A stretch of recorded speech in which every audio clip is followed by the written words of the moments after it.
Es inusual que la policía conozca el nombre de un asesino en serie, pero no pueda detenerlo. Pero ocurre. En este video, veremos 3 casos de asesinos en serie que fueron identificados con precisión, pero desaparecieron después de sus crímenes sin dejar rastro. ¿Dónde están, preguntas? Es una excelente pregunta y una que no se puede responder.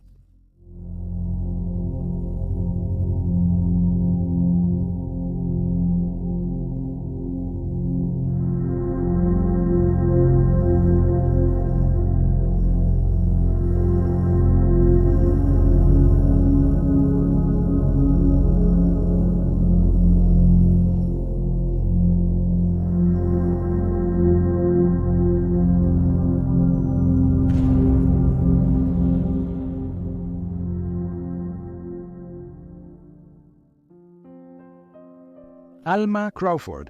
En 1971, el suburbio de Glenroy en Melbourne, Victoria, Australia, estaba en shock después de que se encontraron 4 miembros de la familia Crawford muertos al pie de un acantilado en Loch Ard Gorge en Port Campbell.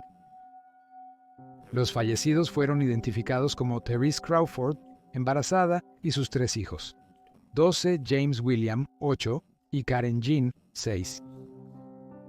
Los cuerpos fueron hallados envueltos en mantas dentro del coche familiar, con una manguera desde el escape hasta la ventana del conductor, simulando un suicidio-homicidio. No obstante, al irrumpir en la casa de los Crawford, la policía halló pruebas de un asesinato extremadamente cruel. Se encontró un largo cable eléctrico con pinzas de cocodrilo adjuntas, y la policía creyó que el asesino conectó las pinzas a las orejas de Teresa y la electrocutó mientras dormía. Después de asesinar a Teresa, el asesino golpeó a los niños hasta la muerte con un instrumento contundente, probablemente un martillo. También había indicios de un intento de limpiar la escena del crimen. Luego, las víctimas fueron puestas en el coche familiar y conducidas cientos de millas hasta el acantilado en Loch Ard Gorge. El asesino planeaba que el coche y los cuerpos cayeran al mar, pero el vehículo quedó atrapado en una repisa a 20 metros del acantilado. Alma Crawford, esposo de Teresa Crawford y padre de 3 niños, se convirtió en el principal sospechoso al no ser encontrado por ningún lado. Una investigación posterior sobre las muertes concluyó que Alma fue responsable de asesinar a su familia, y hasta el día de hoy sigue siendo uno de los hombres más buscados de Australia. Sin embargo, el entonces 41 años nunca ha sido visto de nuevo, a pesar de numerosos avistamientos reportados en Australia y en otros lugares durante los últimos 53 años. En 1994, un avistamiento en Australia Occidental fue considerado creíble por la policía, pero nunca lograron rastrear al hombre. En el año 2005, se pensó que un cuerpo en una morgue en Texas era Crawford, y la tecnología de reconocimiento facial confirmó que era una posible coincidencia. Las esperanzas aumentaron aún más cuando se informó que el hombre muerto había eliminado sus huellas dactilares en lo que parecía ser un esfuerzo concertado para ocultar su identidad. Sin embargo, 5 años después se descubrió a un pariente consanguíneo de Crawford en Nueva Gales del Sur, y su evidencia de ácido desoxirribonucleico demostró que el hombre en la morgue de Texas no era en realidad Crawford. Es muy probable que Alma esté muerta, pero aún así, la investigación sigue activa y los detectives en Victoria aún tienen la esperanza de rastrear al hombre que mató a toda su familia y desapareció todos esos años después, ya sea muerto o vivo. Biblia John. A fines de los 60, ocurrieron varios asesinatos en Glasgow, Escocia. Se creía que Patricia Docker, Jemima MacDonald y Helen Puttock habían sido asesinadas por el mismo hombre. Cada una de las jóvenes eran madres que habían salido por la noche al Barrowland Ballroom de Glasgow, dejando a sus hijos en casa al cuidado de familiares. Ninguna de ellas regresó a casa. Las 3 mujeres fueron estranguladas y sus cuerpos abandonados cerca de su hogar. Los asesinatos causaron miedo entre las jóvenes de Glasgow, quienes estaban convencidas de que había un asesino en serie suelto, y la búsqueda del perpetrador condujo a la mayor cacería de hombres en Escocia. Helen Puttock, su tercera y última víctima, proporcionó las mayores pistas sobre su asesinato, incluyendo una descripción clara y un nombre del asesino. La noche antes de que asesinaran a Helen, había ido al salón de baile Barrowlands con su hermana Jean. Esa noche, Helen lucía encantadora con un vestido negro nuevo que había comprado ese día, según su hermana. Helen tuvo 2 hijos con George Paddock, un cabo primero del Real Cuerpo de Señales. Sin embargo, el matrimonio fracasó y Helen volvió a Glasgow para vivir con su madre en la calle Earl. En el salón de baile, las 2 mujeres conocieron a distintos hombres. Ambos dijeron llamarse John. En la madrugada del 31 de octubre, 1969, Jean y Helen se fueron del salón de baile con los 2 hombres. El compañero de baile de Jean se fue y subió a un autobús, mientras que Jean, Helen y el otro John se subieron a un taxi. Durante el viaje en taxi, Jean recordó más tarde la conversación con John, diciendo que él hablaba muy bien y tenía opiniones fuertes sobre las mujeres casadas que iban a Barrowland, llamándolo un antro adúltero de iniquidad. El hombre mencionó que trabajó en un laboratorio y conocía Glasgow. También citó repetidamente las historias del Antiguo Testamento de Moisés y mencionó que no bebía alcohol. Jean sintió que él no deseaba que ella los acompañara a él y a Helen en el taxi. Después de dejar a Jean en su casa, Helen permaneció en el taxi camino a su hogar, pero lamentablemente nunca arribó. A la mañana siguiente, un hombre paseando a su perro encontró el cuerpo de Helen, de 29 años, parcialmente desnudo y brutalmente golpeado, junto a un tubo de drenaje en el patio trasero de su apartamento en Earl Street. La víctima fue agredida sexualmente y estrangulada con su propia media hasta morir. Su bolso estaba vacío y desaparecido. Era evidente que Helen había intentado desesperadamente defenderse de su agresor. Al igual que las 2 víctimas anteriores, Helen estaba menstruando cuando murió y su asesino había puesto una toalla sanitaria bajo su brazo izquierdo. Jean fue un testigo crucial y contó todo lo que pudo sobre el hombre. Ella creía que su nombre era John Templeton, John Sempleton o John Emerson. Vestía un elegante traje, era alto, delgado y fumaba cigarrillos en Basie. También tenía un diente frontal superpuesto. Siguiendo la descripción de Jean del hombre, un conductor de autobús y su conductor se adelantaron y creyeron haber visto al mismo hombre en la intersección de Dumbarton Road y Grey Street, alrededor de las 2 de la mañana del 31 de octubre. El hombre parecía desaliñado con manchas de barro en su chaqueta y un moretón debajo de un ojo. Ambos testigos también notaron que él repetidamente metía una manga dentro de la manga de su chaqueta. Esto es significativo, ya que se encontró un gemelo en la escena del crimen de Helen. El hombre fue visto por última vez caminando hacia el ferry público para cruzar el río Clyde hacia el sur de la ciudad antes de desaparecer. Cuando la prensa obtuvo los detalles proporcionados por Jean, se usó el nombre de Bible John para referirse al asesino. Se entrevistó a más de 5,000 personas y se utilizó por primera vez un retrato hablado policial del sospechoso en la investigación. Pero no se realizaron arrestos.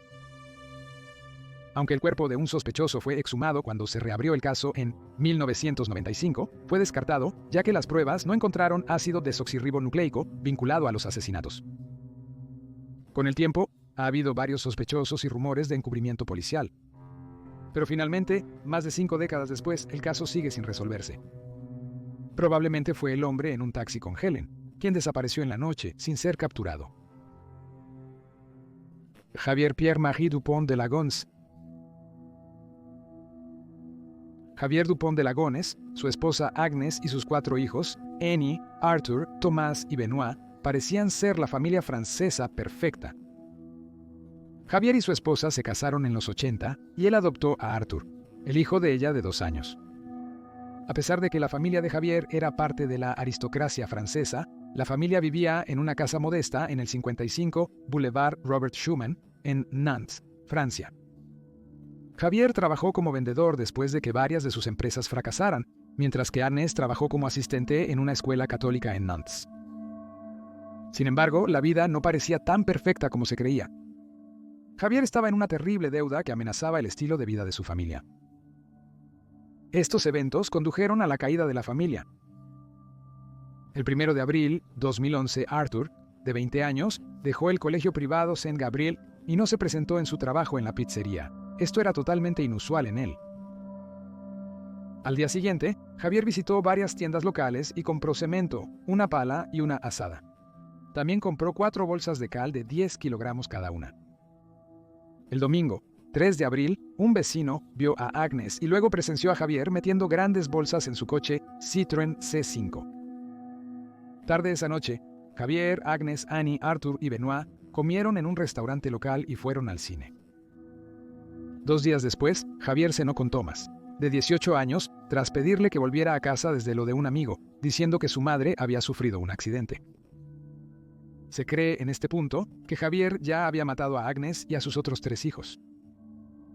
El mismo día, un alguacil fue a la casa a cobrar una deuda de 20.000 euros, pero nadie abrió. Se cree que entre el 3 y 5 de abril, Javier asesinó a su esposa, a sus 4 hijos y los 2 perros de la familia. En los días siguientes, envió correos electrónicos crípticos a sus amigos y a su familia inmediata, envió una carta detallada explicando que, después de haber trabajado de manera encubierta para la Administración de Control de Drogas de los Estados Unidos, toda la familia ha tenido que trasladarse a los Estados Unidos como parte de un programa federal de protección a testigos y que nadie podrá contactarlos durante unos años. El 11 de abril, una familia preocupada y un vecino llamaron a la policía tras notar la inactividad inusual en la concurrida casa de los Crawford. 2 días después, llegaron y revisaron la casa, pero no encontraron nada inusual y pensaron que la familia se había ido por su propia voluntad. La policía siguió visitando la casa familiar sin encontrar nada sospechoso en ninguna ocasión. No fue hasta su 6ª visita, el 21 de abril, que encontraron algo extraño bajo la terraza del jardín. Tras excavar, hallaron una tumba con los cuerpos de Agnes, Arthur, Benoit, Annie y los 2 perros, junto a un crucifijo. El cuerpo de Thomas estaba en otra tumba. Como no se encontró el cuerpo de Javier, la policía lo consideró el principal sospechoso. Una autopsia reveló que Agnes fue asesinada primero, luego los niños, que habían sido drogados. Los 4 habían recibido 2 disparos en la cabeza mientras dormían con un rifle largo, 2.2, equipado con un silenciador. Los asesinatos se consideraron ejecuciones sistemáticas. Sin embargo, extrañamente, no había rastro de sangre en ninguna parte de la casa, y la policía estaba desconcertada sobre cómo alguien podría matar a 5 personas en una casa y no dejar rastro de evidencia. De hecho, los investigadores no encontraron huellas dactilares, ácido desoxirribonucleico, ni pruebas físicas que implicaran a Javier. Aunque no había pruebas físicas, la búsqueda de Javier había comenzado. Se determinó que abandonó la zona y se hospedó en varios hoteles, donde fue captado por cámaras de seguridad. En un hotel, dejó su coche en el estacionamiento y se le vio con una bolsa que contenía un objeto largo que podría haber sido el arma utilizada en los crímenes. Los investigadores realizaron búsquedas masivas en las áreas donde se vio por última vez a Javier, pero nunca se ha encontrado rastro de él, lo que lleva a muchos a creer que se suicidó en alguna cueva aislada en las montañas del sur de Francia. Sin embargo, ocurrió algo curioso en julio de 2015, cuando un periodista en Nantes recibió una fotografía de Arthur y Benoit. En la parte posterior estaba escrita una simple nota: "Aún estoy vivo". Entonces, si él está vivo, ¿dónde está? En un giro extraño del caso, los miembros externos de la familia creen que toda la familia sigue viva. Se cuestionan la rápida cremación de los cuerpos, la negación de acceso para verlos y la falta de pruebas de ácido desoxirribonucleico para determinar si todas las víctimas estaban emparentadas. Se ha sugerido que los cuerpos fueron plantados. También se afirma que Javier tenía problemas de espalda y no habría podido cavar las tumbas donde se hallaron los cuerpos. Curiosamente, Javier no cubrió sus huellas tras los asesinatos. Sacó dinero de su tarjeta bancaria y fue captado por cámaras de seguridad sin intentar ocultar su rostro o identidad. También comió en varios restaurantes. Entonces, la pregunta es, ¿dónde está Javier? ¿Quién mató a la familia? ¿O aún están vivos? ¿Y realmente Javier trabajaba para la Administración de Control de Drogas de los Estados Unidos? Comparte tus ideas y teorías sobre esto en los comentarios. Gracias por ver. Hasta la próxima.